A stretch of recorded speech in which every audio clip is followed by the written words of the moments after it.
Okey, kita pergi kepada latihan seterusnya, latihan terakhir. Tapi kali ini kita buat untuk production. Jadi kita kena pastikan kawasan melorek berada pada kuadran yang pertama sahaja. Jadi yang ini kita kena baca betul-betul apa yang diberikan dalam soalan ya. So kat sini dia kata company produce dua jenis dua jenis produk iaitu Lilo dengan Stitch. Okay, so madam highlight kat sini terus. Ada dua produk Lilo, so madam nak buat Lilo ni jadi X, Stitch ni madam nak buat jadi Y. Okay, kemudian dia kata each product needs to go through 3 type of processes. Okay, ada 3. Proses A, B dan juga C. Okey. So bila madam dah declare X untuk Lilo, Y untuk Stitch, lepas tu madam pun tulis kat sini proses yang dia perlu lalui ialah A, B dan C. Itu daripada ayat kat sini lah. So kita wakaf dekat sini, kita tulis dulu dalam jadual.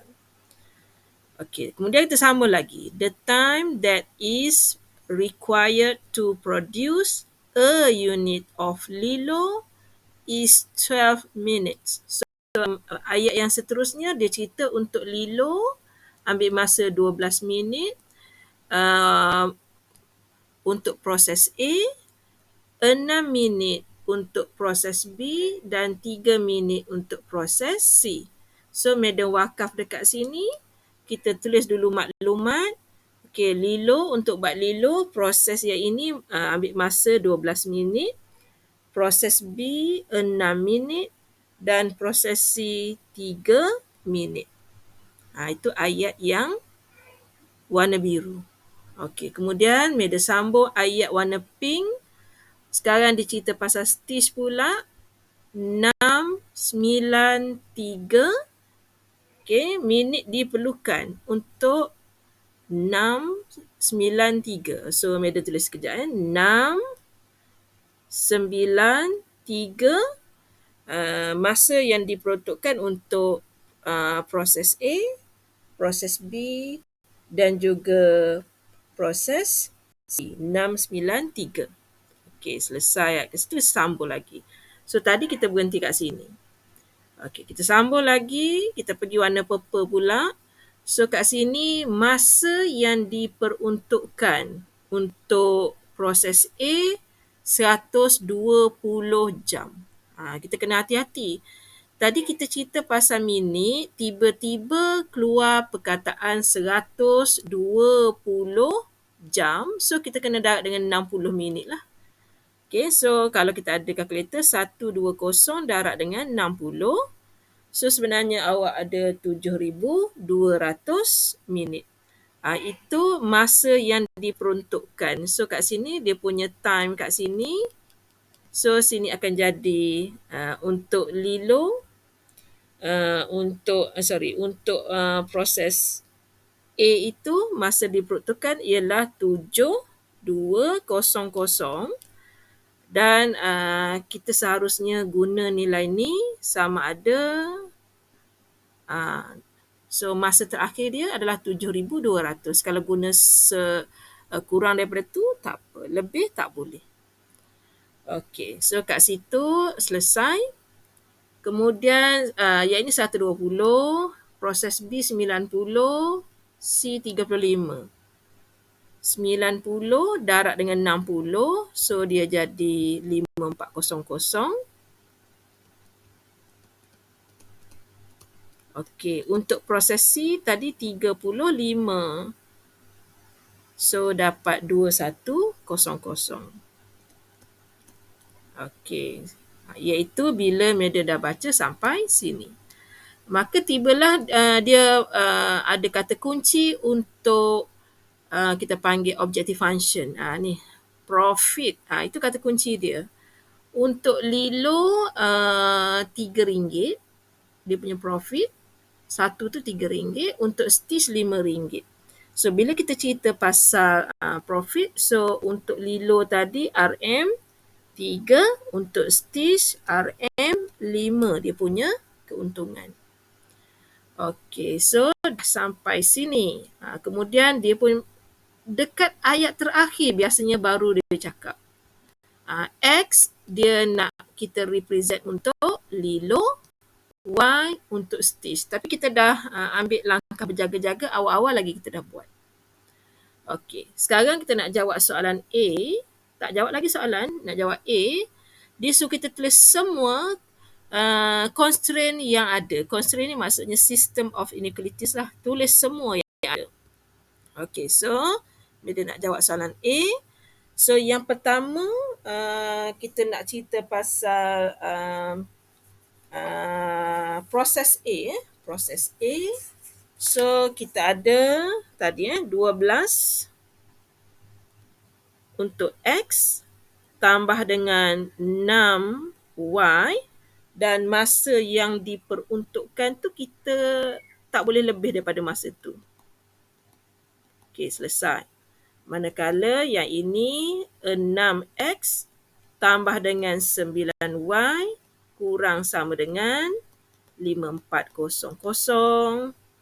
Seterusnya 3X tambah dengan 3Y kurang sama dengan 2100. Itu kalau contohnya masa exam 2 jam. Katakan pelajar dia cuma ambil masa 1.5 jam je untuk siap. So dia tak bersalah lah. Masa yang lebih tu maksudnya semak. Kita tak boleh masa menjawab exam 2 jam tapi kita nak jawab 2 hari. Kita nak jawab 2 hari soalan tu, tak boleh. Paling tinggi pun masa tu saja, kurang tak apa. Okey, selain daripada 3 perkara ni, sebab ia ini tentang production, so kita kena ada X lebih besar sama dengan kosong dan Y lebih besar sama dengan kosong. Sebab production tak boleh nilai negatif. Tak boleh nilai negatif. Okey, manakala untuk objective function, kita pergi kepada profit tadi. Okey, profit sama dengan keuntungan untuk lilo tadi RM3. Untuk stitch tadi RM5. Ini dia objective function. Okey, selesai soalan B. Kemudian media dalam proses nak lukis graf. Okey, sebelum kita lukis graf, kita kena pastikan yang ini nilai yang belakang ni mesti 1. Jadi apa yang perlu kita buat ialah 12X ni kita bahagikan dengan 7200. 6Y pun bahagi dengan 7200. So kat sini adalah 1. Seperti yang Media bincang sebelum ni, kita tekan kalkulator 7200 bahagi dengan 12. Kita ambil yang bawah per dengan yang atas. So dapat 600. X per dengan 600 tambah dengan Y per dengan so nombor besar kita tak boleh congak lah. 7200 bahagi dengan 6. So awak dapat 1200. Nak buat sama dengan 1 boleh, nak buat tanda asal pun boleh. Jadi Media kena take note lah, pintasan X nanti 600, pintasan Y nanti 1200. Tu baru garisan yang pertama. Okey, kita pergi yang seterusnya. Okey, yang ni pula. So bila kita nak cepat yang ini kan, so kita boleh buat X per dengan, kita congak terus, ambil kalkulator 5400, kita bahagi terus dengan 6. Terus kita dapat 900. Tadi kita dah buat jalan kerja, yang ini kita boleh skip jalan kerja. So yang ini 5400 bahagi dengan 9. So dapat 600.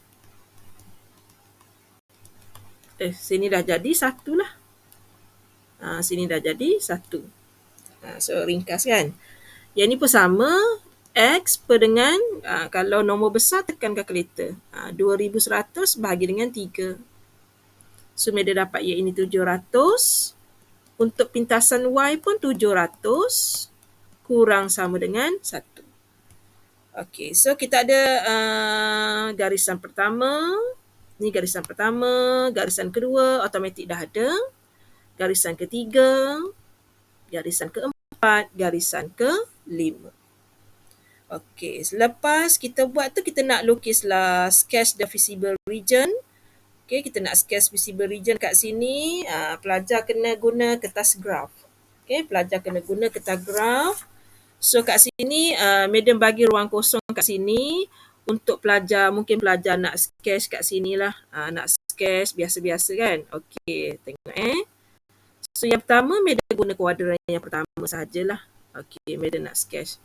Okey, tadi 600, 1200. Kita ada 600, 1200. Okey, sekejap. Okey, mungkin dia begitu. Okey, 600, 1200. Madam kena lukis, tak boleh lebih lah. So, kat sini 1200, kat sini 600. Garisan tadi nama apa tadi? Garisan pertama tadi 12x kan, kita label. Ni label 12x tambah dengan berapa tadi 6y sama dengan 7200. Okey, ni origin lah. Okey, yang kedua tadi kita ada 900 dengan 600. 900. So maksudnya kalau yang ni turun, yang ni naik. Mungkin jadi macam tu. Okey. Kemudian kita labelkan kat situ. Yang ini namanya ialah 900 tadi ya. 6x tambah dengan 9y sama dengan 5400. Okey, garisan yang seterusnya 700, 700. So awak tengok kat sini, kenapa madam nak suruh pelajar guna kertas graf. Awak tengok So bila kita nak buat 700, 700, tadi kat sini tadi saya lupa. Kat situ tadi 900, 600, ini 600.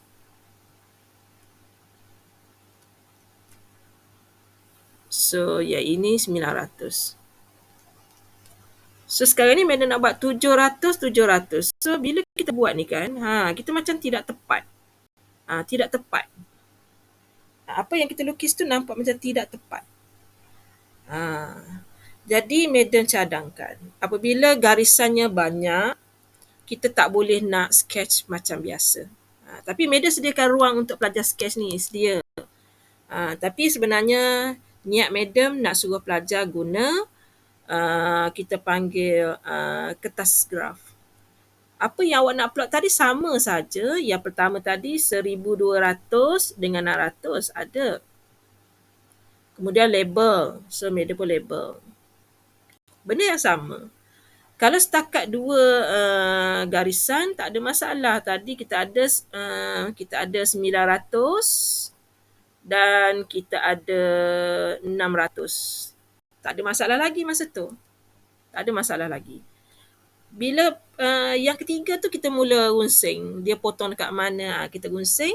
Jadi kalau guna kertas graf, masalah awak akan selesai. So awak nak buat kat sini tadi 700, 700 dan tuliskan dia punya persamaan.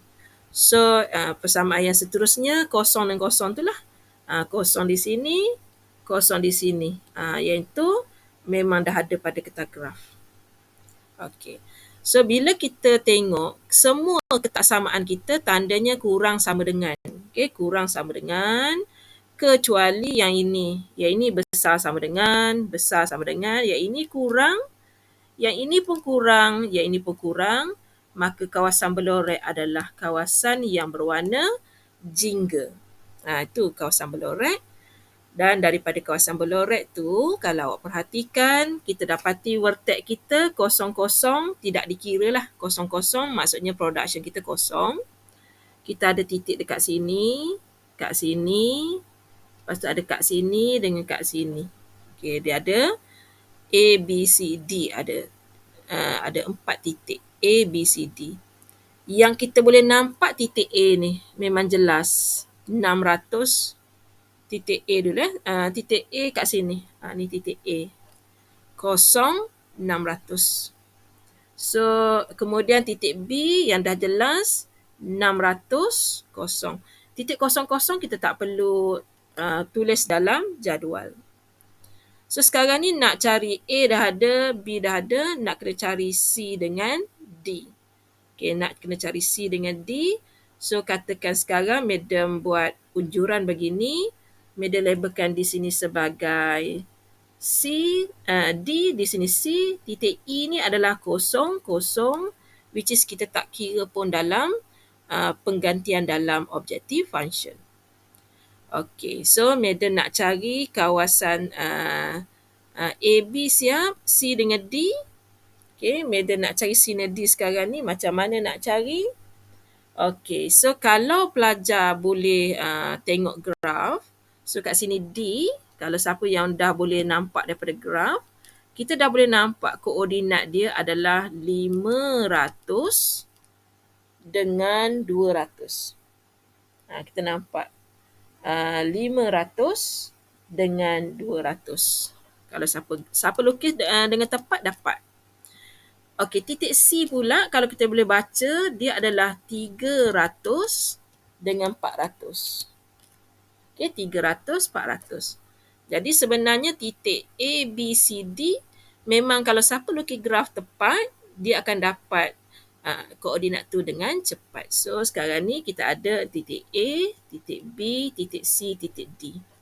Titik A tadi, kalau kita kira tadi, kita dapat kosong 600. Titik B 600 kosong.